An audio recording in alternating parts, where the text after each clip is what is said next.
ये एक ऐसा खेल है जिसे विकृत भी विकृत मानते हैं। लड़की की उंगलियां एक एक करके तोड़ी जा रही थीं। उसे बिना आवाज किए रहना था, क्योंकि आवाज करने पर उसे और भी विकृत सजा मिलती।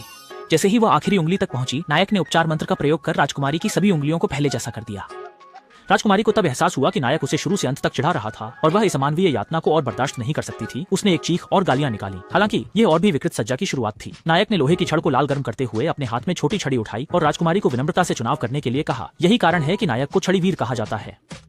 ये देखकर सभी को लगा कि नायक एक विकृत व्यक्ति है, पर कोई नहीं जानता था कि राजकुमारी के कार्य और भी विकृत थे। नायक की विशेष उपचार कला का पता चलने के बाद राजकुमारी ने उसे कुत्ते की तरह पालतू बना लिया। उसे अपनी जान जोखिम में डालने के लिए मजबूर करने हेतु राजकुमारी ने न केवल उसे नशे की लत वाली झर पीने पर मजबूर किया, बल्कि सैनिकों को वजन घटाने वाला साबुन देने के लिए भी मजबूर किया। क्योनियोंग ने 2.5 साल तक ऐसा नरक जैसा जीवन जिया। जब सबने दानव राजा से युद्ध किया और हार गए तो वे कुनियोंग से इलाज चाहते थे, पर उन्हें नहीं पता था कि वह अब किसी की कठपुतली नहीं रहा। लगातार झर लेने से उसके शरीर में एंटीबॉडी बन गई थी। वह पहले से ही पागलपन का ढोंग कर रहा था ताकि इस दिन अकेले दानव राजा को हरा सके। सबकी नजरों में एक हीलर में दानव राजा का सामना करने की क्षमता नहीं थी, पर उन्हें नहीं पता था कि स्टिक हीरो का हीलिंग जादू दर्द देने के साथ साथ उसे दुश्मन के अनुभव और तकनीकों को सीखने में भी मदद करता था। इस समय स्टिक हीरो एक चलते फिरते ब्लड बैंक जैसा था। जब तक वह मौके पर ही मारा न जाए, चाहे कितनी भी गंभीर चोट हो, वह तुरंत ठीक हो सकता था। इसी के दम पर वह दानव राजा के करीब जाकर उपचार मंत्र चला पाया। दानव राजा के विलीन होते ही उसका हृदय पारस पत्थर बन गया। इस पत्थर में निषिद्ध जादू और दुनिया को अतीत में ले जाने की शक्ति थी।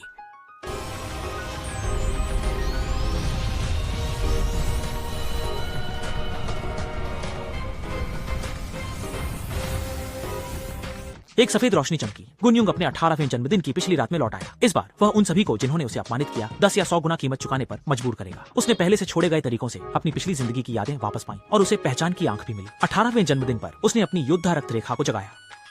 राज्य के लोगों के उसे ढूंढने से पहले उसे रोज शरीला भोजन खाना पड़ता था, ताकि वह जहर के प्रति अनुकूल हो जाए और दवाओं से नियंत्रित होने पर जल्द होश में आ सके। जल्द ही राजकुमारी फ्रेया ने उसे ढूंढ लिया। राजकुमारी के साथ वो फिर से उस जादूगरनी के महल में दाखिल हुआ जिसने उसे बहुत सताया था। राजा से मिलने पर उसकी उपचार कला को पहचान मिली और उसने राजा की शक्ति भी देखी। उसे पता था कि बदला लेने के लिए उसे दूसरों के अनुभव से सीखना होगा और राजा के राज्य छोड़ने का सही समय भी देखना होगा। नायक की शक्ति परखने के लिए फ्रेया उसे पूर्व तलवार संत क्रेहे के पास ले गई। क्रेहे ने पिछली बड़ी लड़ाई में एक हाथ खो दिया था और इस बार वह नायक के उपचार जादू का प्रभाव देखना चाहता था। इस रिकवरी स्पेल के अनुभव ने क्रेहा का जीवन पूरी तरह बदल दिया। इसके भारी दुष्प्रभावों से क्रेहा के जीवन के अनुभव और यादें नायक के दिमाग में उमड़ पड़े।